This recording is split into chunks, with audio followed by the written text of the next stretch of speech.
Week two. Good morning, listeners. Hey, Good morning, Ammar. Jeff. Happy cold Friday. Mm-hmm. Where are you? I'm just in Jesmond at the moment.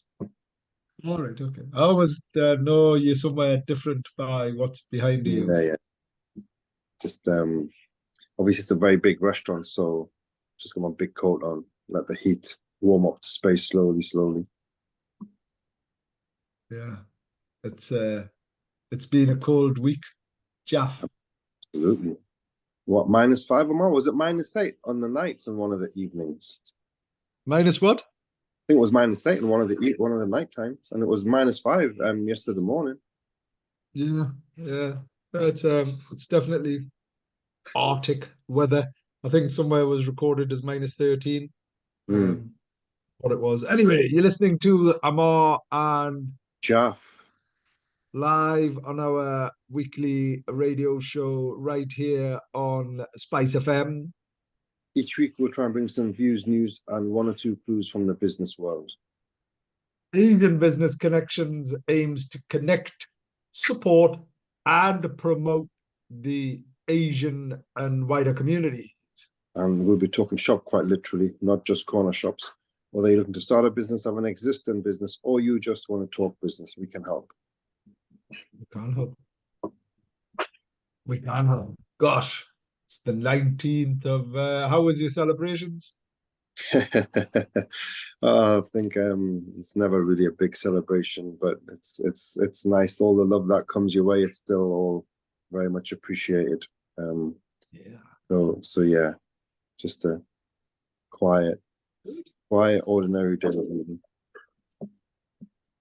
Good. So let's see what we've got in our uh,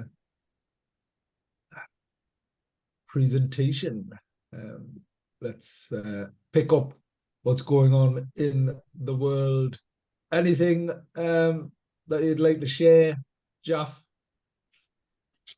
I think the big things that have been happening in the world is the World Economic Forum big meeting that they have in Davos every year.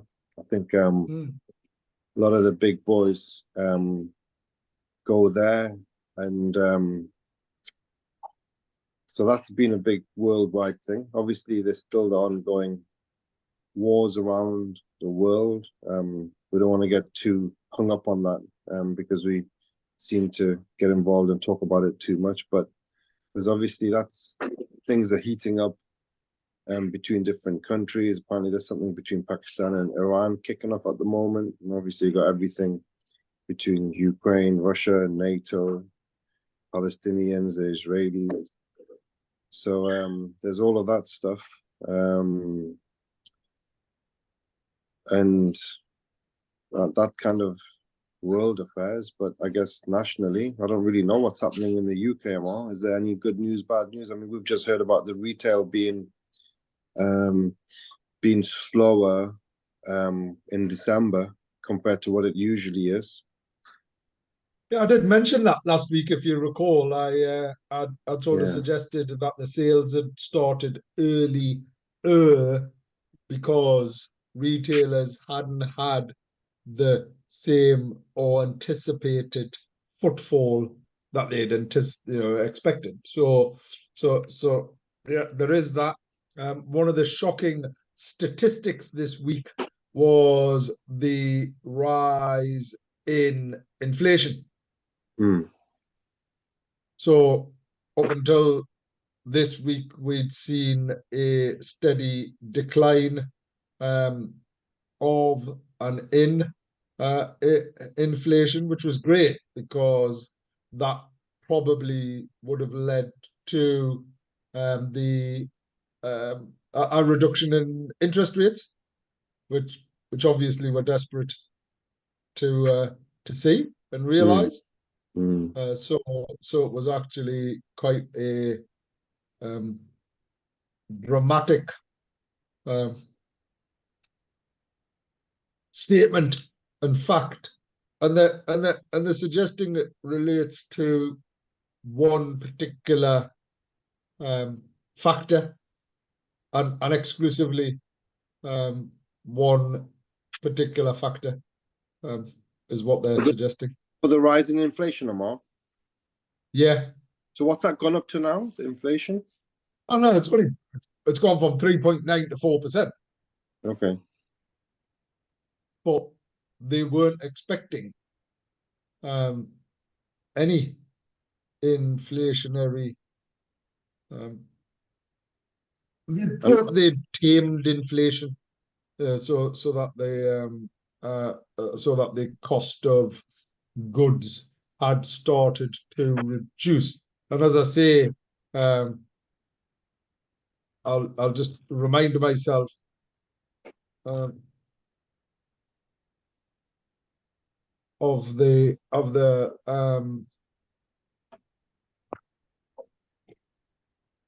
was it they were suggesting because they expected it to fall. Actually, that was it. Yeah. So they were saying the increase was driven by tobacco and alcohol prices, both of which made the largest contribution to inflation since 2006. what in terms of that going up? Yeah. So The government also announced higher taxes on tobacco in autumn statement, meaning the product's cost rose by 16% on the year. So, because the cost of those things go up, the cost of living goes up, and consequently that has that ripple effect. It's incredible that you can narrow it down to two things that lots of people like you and I wouldn't connect with, mm, has no relevance. So, yeah. so who are these alcoholic smokers that exist? That But that Ammar, I'm wondering, are they classing vapors as smokers? I'm assuming so. mm, honest answer. That's a great question. Um, honest answer is I don't know, but Because I it's a really uh, because and actually it wasn't exclusively that. That was the primarily or the prime factor.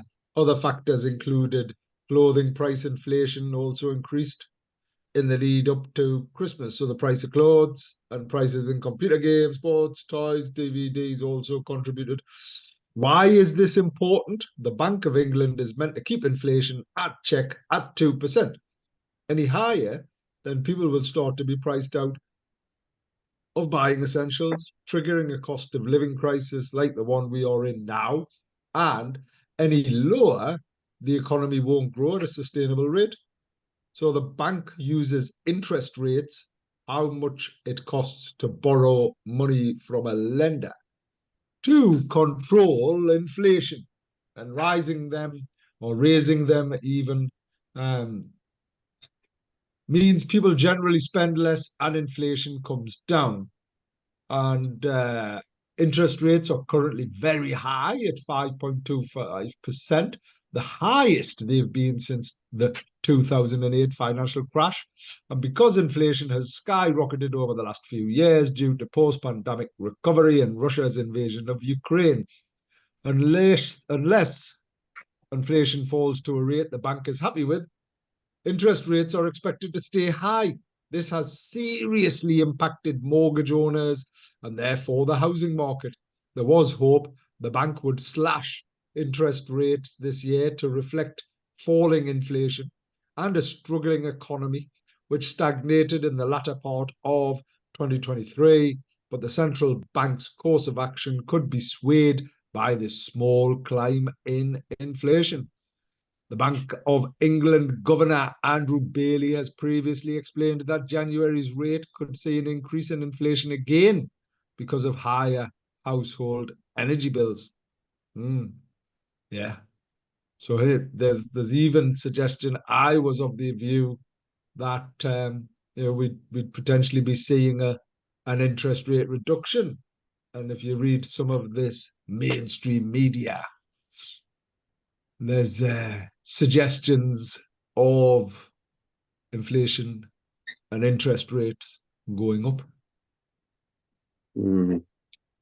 Yeah, personally, I think my gut instinct is that the interest rate is going to keep on going up. I did say it's going to go up to 7, 8%, maybe it's even 10%. It's going to be crazy. If it's, I said that 2, 3 years ago. I think the inflation is going to keep on going up. I don't see how it's going to come down, because there's so many elements that are causing all of this instability in the market, ultimately having an impact on every single household, from starting off with the Brexit, the pandemic, and the wars, and the ongoing wars. And I just feel that there seems to be a lack of desire from the diplomats right at the top to sit down and sort out everything that's happening in the world. And if they don't have that desire, that continuing uncertainty is just gonna it's going to escalate and escalate. And I think the consequences of that is things are not going to get any better in the foreseeable future, unless you see some big changes in the diplomats wanting to, fight for peace and not have this ongoing situation that's out there. So I think we have to just brace ourselves and be very prepared for things getting worse before it gets better. Yeah. Yeah, I think you're right. I'm not convinced on the interest rate, but anyway, let's see. And I mean, you used the word? I thought you said invasion, but it probably means a similar word to inflation at the minute, right? As in, there's inflation leading to invasion, and invasions leading to inflation is what's going on.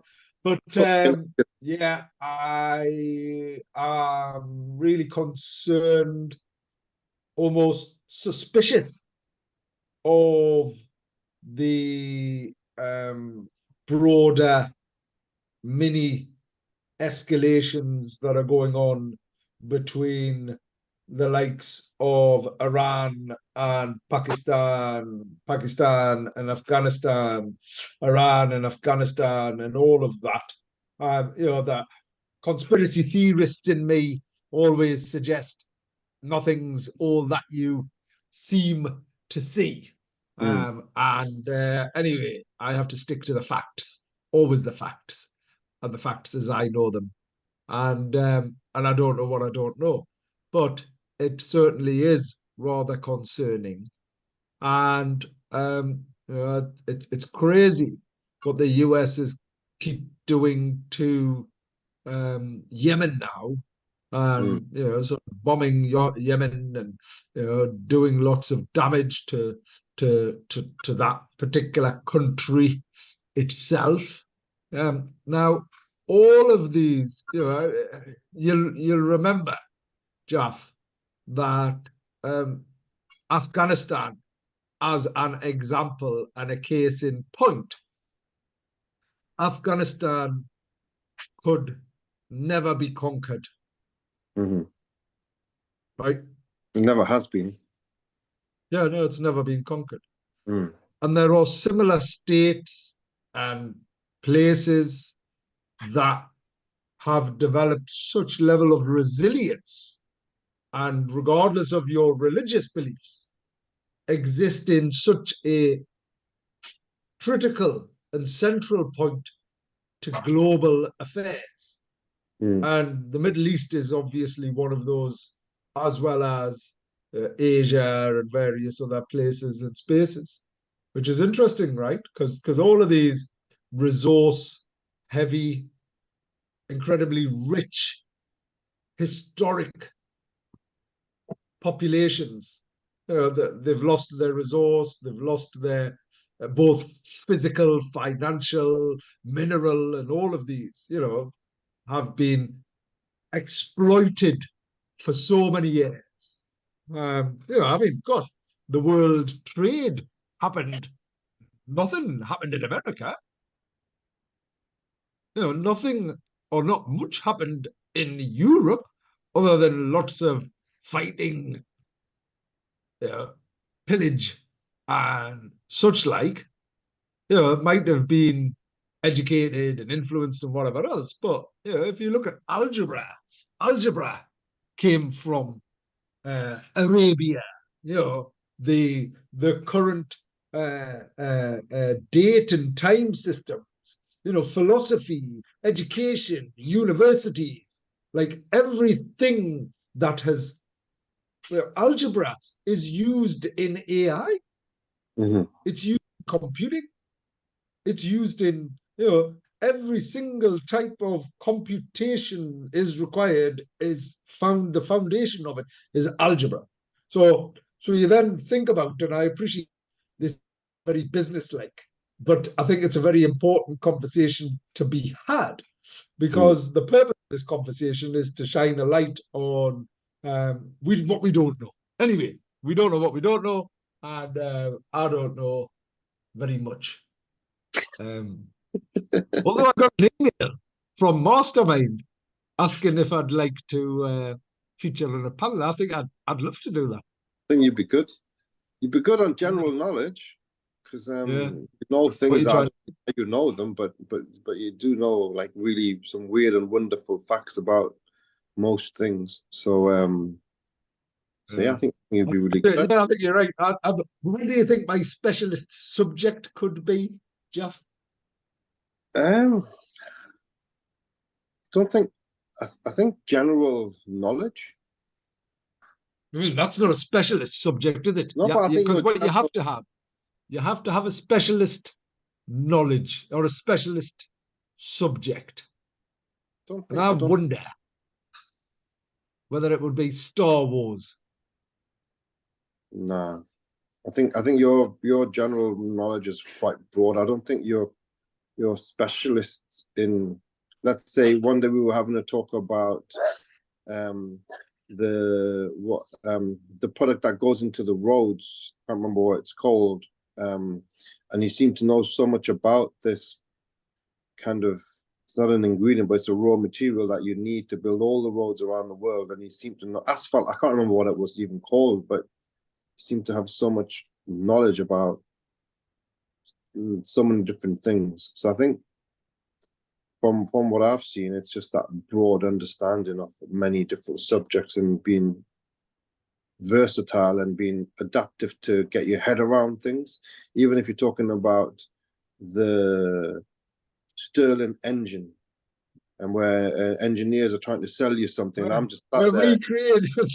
I'm just in a meeting thinking. Did we not create the Stirling? Did we not create? I'll tell you what we should be.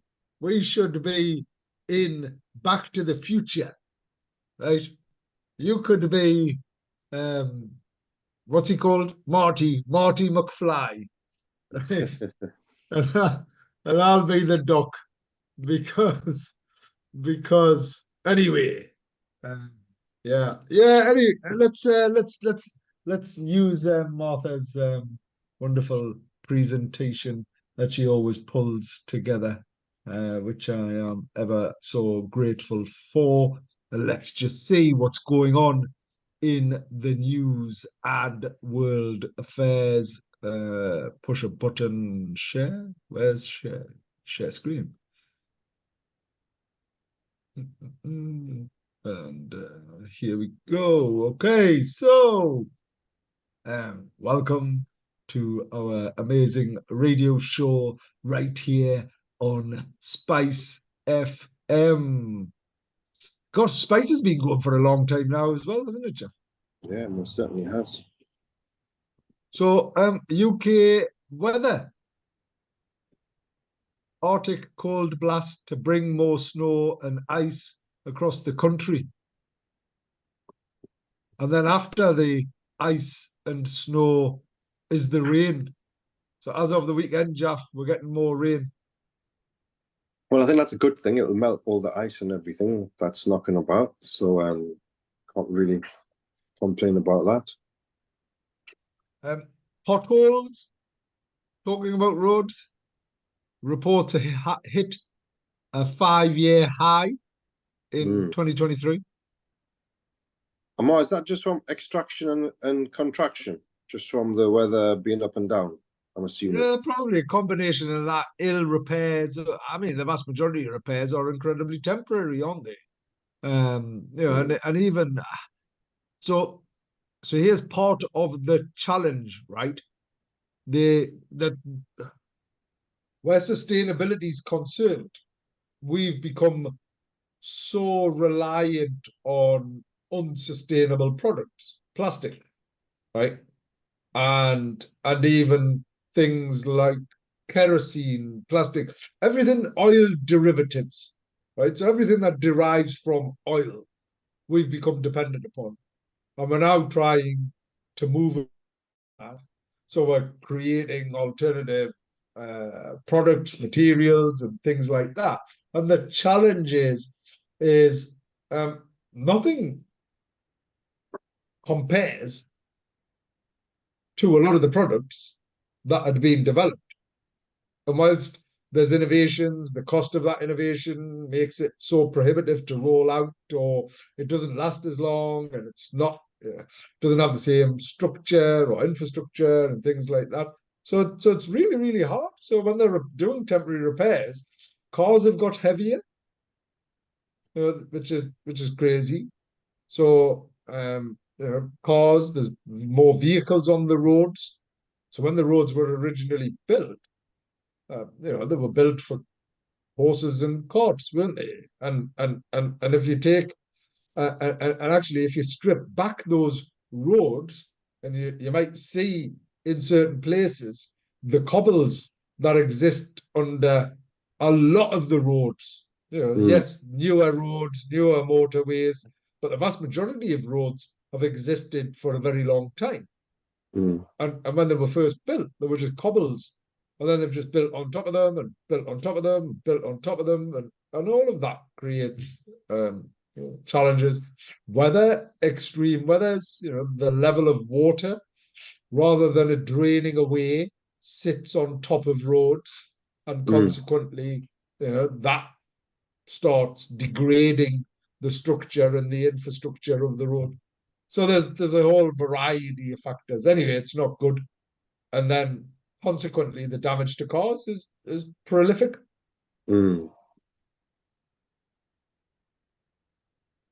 So that is one of the big news stories.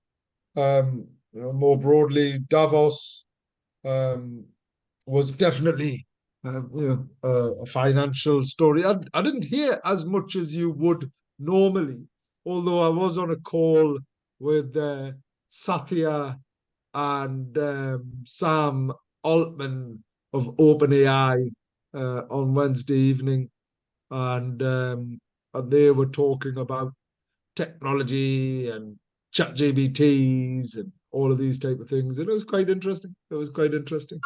But there's a huge expectation around the adoption of technology and the anticipated use of that technology as well. If and it was a great comparator, right? As in the evolution of technology, Jeff. So if you remember your first iPhone in 2007, right? Like you'd look at the iPhone, wouldn't you, in 2007, and you'd look at your iPhone now, and they would look like chalk and cheese. Yeah. They'd look like chalk and cheese. But the way that technology's moved along, it's been incremental sort of upgrades, hasn't it? It's like it hasn't dramatically changed from the last version, but if you look at how much it's moved on. So the point around technology and even OpenAI and open and chat GBTs and large language models and AG and all of these things, they are yes, there's a big bang to them, there's a bit of an adoption to them, and then they'll settle a bit, and then it'll take a period of time for people to start adapting and adopting them. There's lots of people running around saying everybody should have artificial intelligence, and maybe they should, but there will always be a reliance on people. Mm. Yeah, well, I'm not convinced about all of the way that it's going, and no one can put a stop to anything. But ultimately, some of the things that's coming out of Davos is frightening, really. I mean, you're talking about every single individual, there being digital kind of identification and all the cameras, um, face recognition cameras everywhere that you go. So tie that in with your phone, which is effectively, for now, it's a phone, but maybe in the future they would love for them to put a chip in everybody's brain. So when you think about where all of that stuff is going to go, and who's there to kind of monitor, and what's the governance of all of that, I think it's frightening. And I don't even think we should go there. They should stop it in its tracks. But I think that there's so many um, organizations and all the powers that be that want it to go down this route. In 15 years time, 20 years time, we're going to live a life that you see in the movies, and I think it's scary. Every single move that you make is going to be recorded somewhere, and what type of freedom are you going to have? It's Yeah, going to be unbelievable. I mean, when you have digital money, and that digital money is not even governed by the banks, it's governed by banks, not by the government. Then what happens? Because today, if your bank doesn't want to give you a bank account, you have there's no legal right for you to have a bank account. You can't force the banks to give you a bank account. So, but how can you have a society when the means of you living is you having bank accounts? But as we saw with Nigel Farage, they can close your account whenever they want. So, I don't get that, because on the one hand, you can't survive without them, but there's no laws that tell you that they must honor your bank accounts and A, B, C, and D. So there's a lot that needs to be, if with technology, it's moving as fast as it's moving, are the laws and the governance going to move as fast, or is it a matter of, is it going to be playing catch up to the evolution of technology, and the governance is going to be behind that? So how is that going to work? yeah. Um, yeah, it's a good question. It's a great question, is what it is. So, let's see. I Yeah, think well, it's enjoy your freedom while you've got it. anyway. It depends. Are you doing anything wrong? Doing anything wrong? Don't worry Yeah, about anything. it's not about doing anything wrong. It's about, let's say you get a parking ticket, and you might want to pay that at your own pace, but the parking ticket might get automated, or maybe taken out of your account there and then, without you having that control that you have at this moment in time. Mm. Yeah. I mean, there's a whole range of considerations when it comes to regulation, legislation, and there's a question around what you can and cannot do. And it's we definitely live in a very controlled community, society. Everything's tracked, everything that you do, everything that you buy, everything that you say.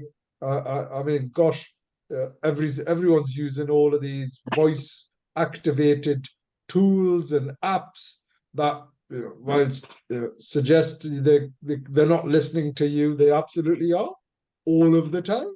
I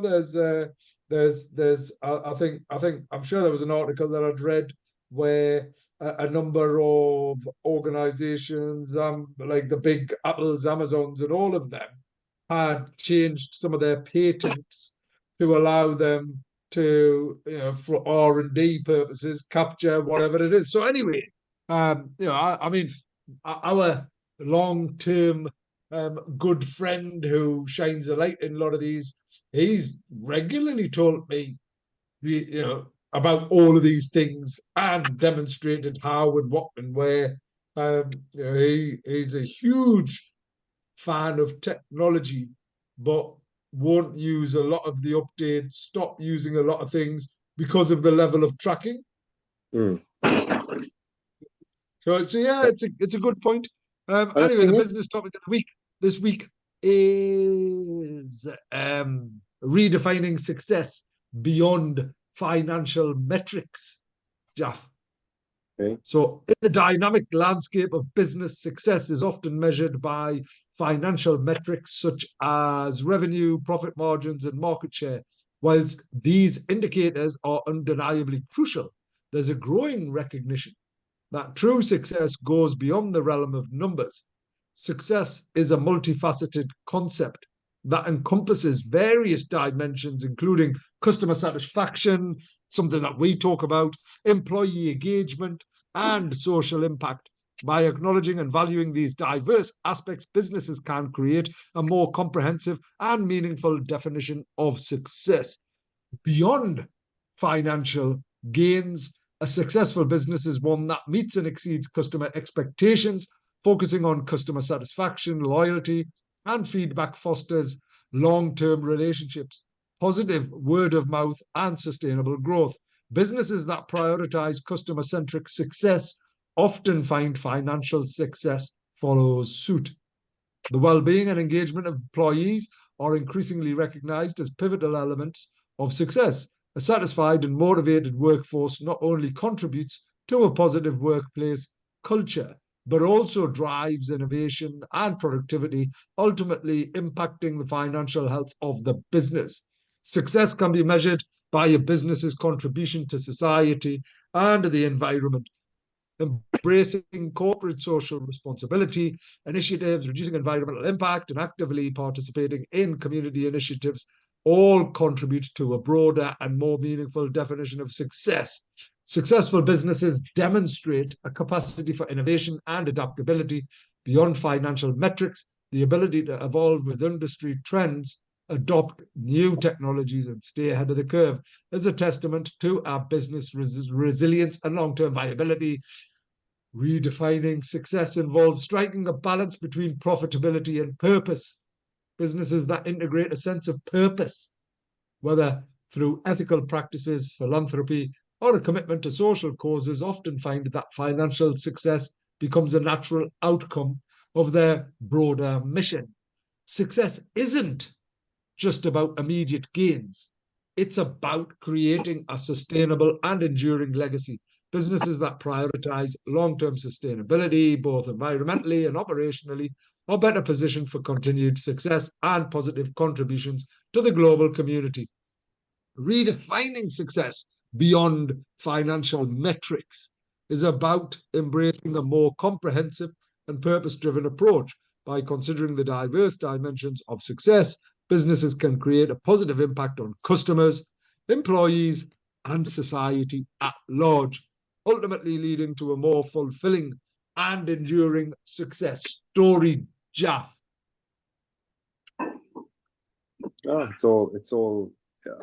It's so important the way that you've gone through that, because it's probably changes people's perceptions of what they perceive as success to be.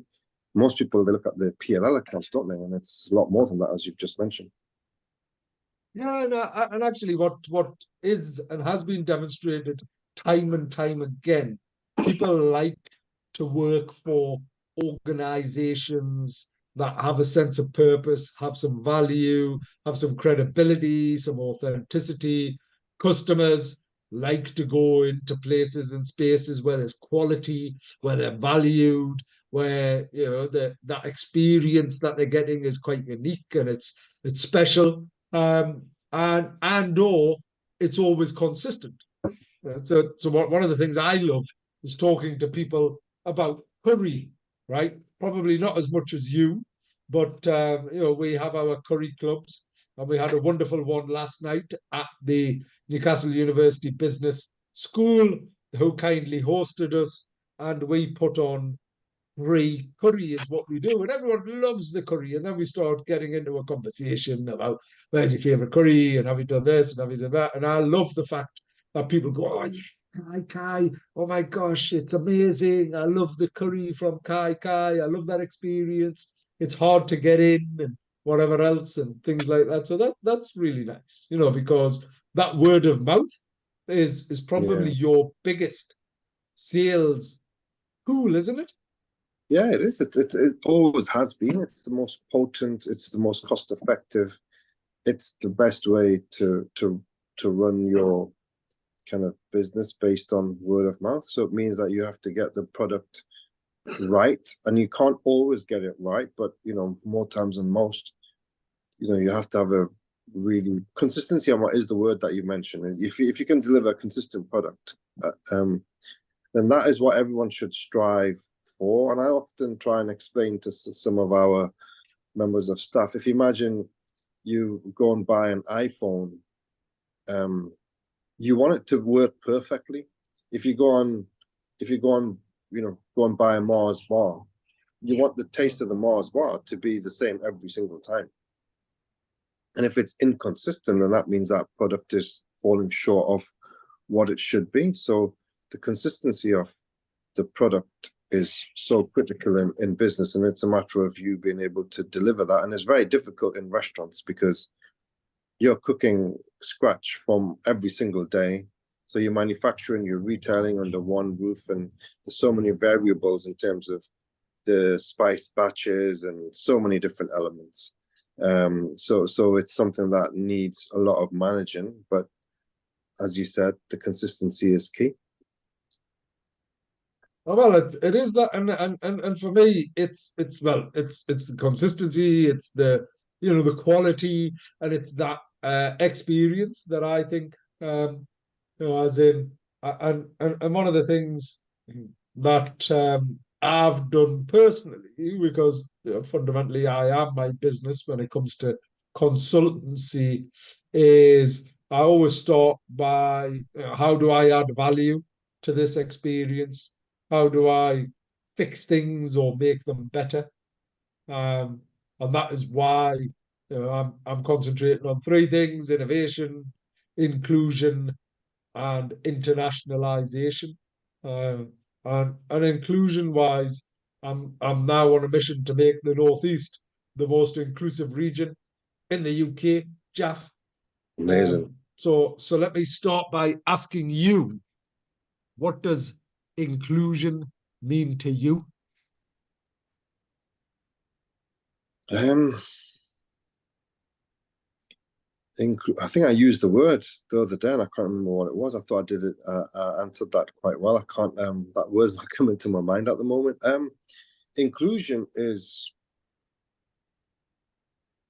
it being accepted, um, being open to different points of view, um, um, different groups of people, different ways of doing things, but to a common goal, to bettering society or bettering an organization.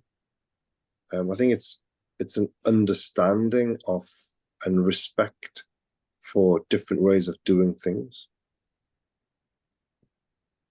It's having a broad mentality that, yeah, someone can come from a totally different background, but be able to add value to a particular process. Oh, good. And thinking about the Northeast, Jeff, um, what would the most inclusive region in the UK look like?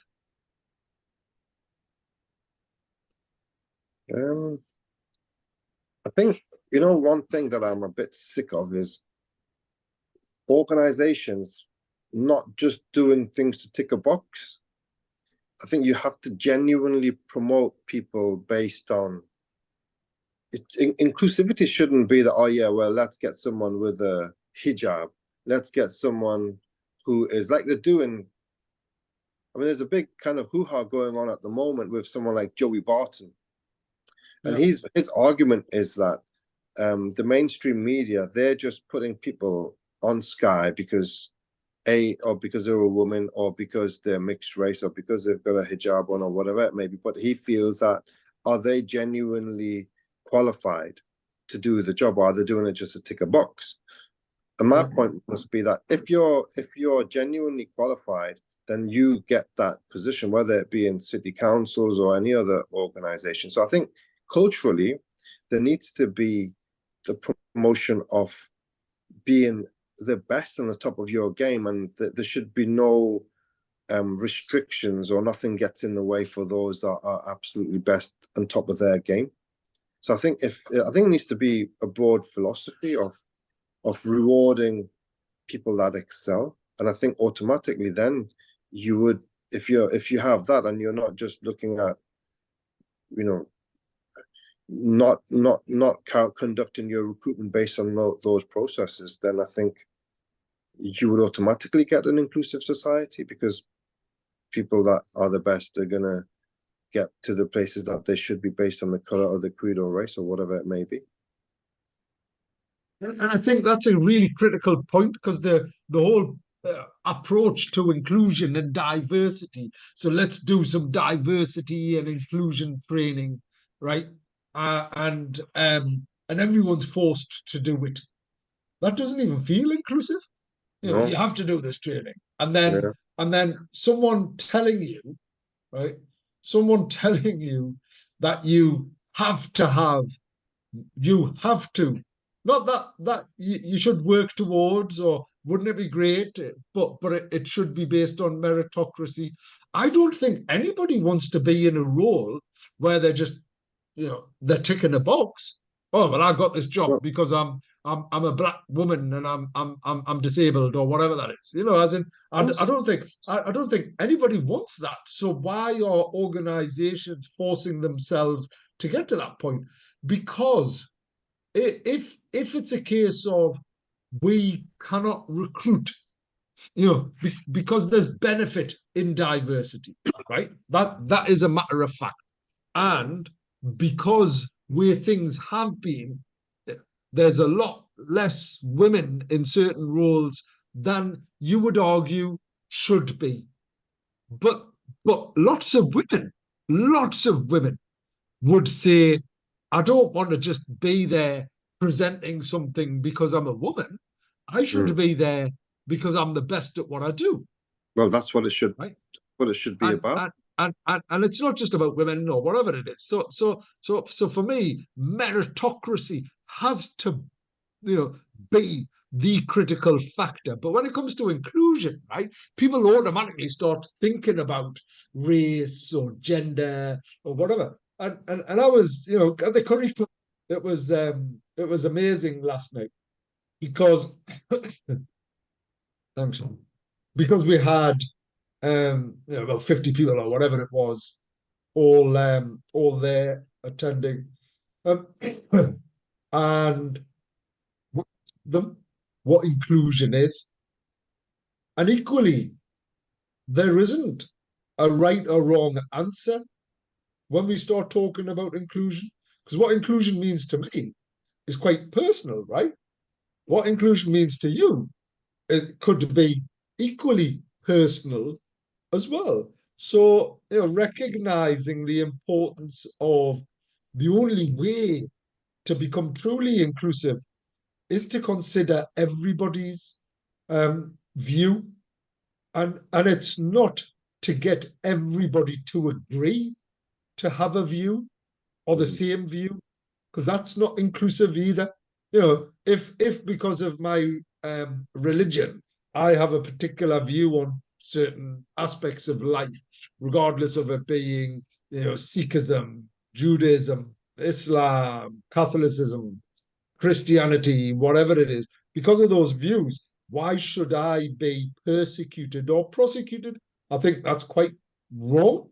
And Mm. why should I have to change my beliefs and behaviors? And then I was talking about inclusion, right? Because if we're going to make the Northeast the most inclusive region in the UK, right? Because that's the ambition. and I don't know what that is, right? And what I don't necessarily want it to be is ticking lots of boxes. Some people might interpret that as, well, hate crime has reduced, or people feel a bit more welcome when they come to the Northeast. Because the first point about inclusion is the invitation, Jeff, the invitation to engage, the invitation to have a conversation. Now, the Northeast is renowned. It doesn't matter what color you are, right? What religion you are, the Northeast is renowned for being a hospitable place. Mm. We're kind, we're considerate, we like having a bit of a laugh. We like, we're really nice people. I'm not suggesting other places and spaces aren't, but one of our key strengths in this region, is and are the people. And one of the things that I've sort of highlighted was, and actually it's interesting that you brought up the hijab. Why can't a Muslim female wear a hijab because she wants to, and she feels really comfortable and confident, and she loves wearing a hijab because it actually, for her, it gives it's a strength. It gives her power. It reinforces her beliefs of Mm. religion and all of these things. And to her, it's the most beautiful thing in the world. Why can't it be that, as opposed to a man forcing her to cover up and doing all of these things? Why? Who are we to judge those activities and those beliefs? And similarly, who are we to judge the mother or the father stood at a bus stop feeding their child a Greg's sausage roll or cheese pasty because that's the only thing they can afford to feed their child at that time? Who are we to judge them and say, oh, my gosh, what you're feeding your kids that, and your kids are unruly and whatever else? We don't know the background to how they live and where they live and whatever else.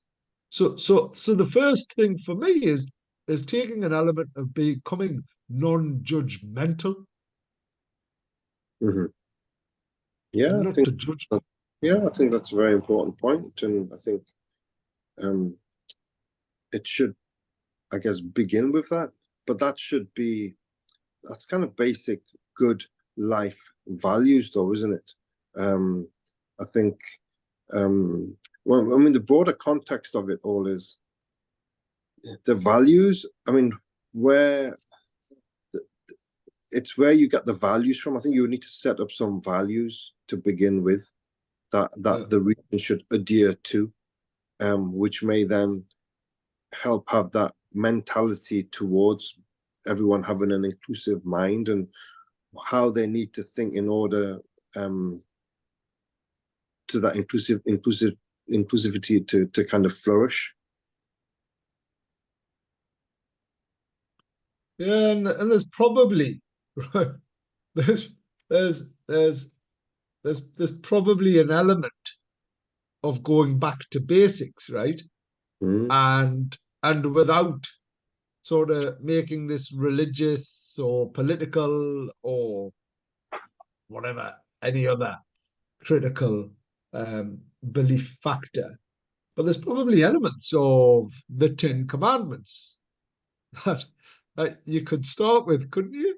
Yeah, as in the basics Yeah. of don't covet thy neighbor, don't love everyone, be Well, nice, whatever, I mean, just respect. based on that, love thy neighbor. They don't say love thy neighbor. Make sure, and if they're the same color, creed, and background as you, it's love thy neighbor, whoever they are, Yeah. and that should be a very, very logical kind of step. Like, but yeah, I think again, that's probably the values that I was making reference to. Maybe once the values are correct and understanding is there after values, I think inclusivity would flourish because you have that basic values and understanding in the first instance. So imagine just loving thy neighbor. If Mm. everyone started, right, Yeah. and that doesn't have to be literally your neighbor that you live next to. It could be No. someone that you stood next to. It could Yeah, be of course. someone that, in the street. It's like, and obviously it's a bit, I mean, gross, crazy to think that you're going to start loving everyone. But wouldn't that be an amazing thing if everyone just sort of said, right, a starting point, everyone went back to, and we encouraged everyone to say hello, start talking Yeah. as a bare minimum. Yeah. Wouldn't that be crazy? It would be. Spend a So lot of time on one's phone and be a bit more interactive with your fellows. I think that would make a big difference. we are an incredibly social society, community, animal, whatever we are, is we are inherently social, and it's when we don't socialize that leads to a lot of the challenges and issues that exist and whatever else. Anyway, it's a great debate, and the reason why we're having it is because next week we have the start of our inclusion by default um, uh, uh, conference, and what is it? What is the inclusion by default conference? Well, it's an opportunity to um, to bring everyone together to have these type of conversations and be comfortable in having these conversations.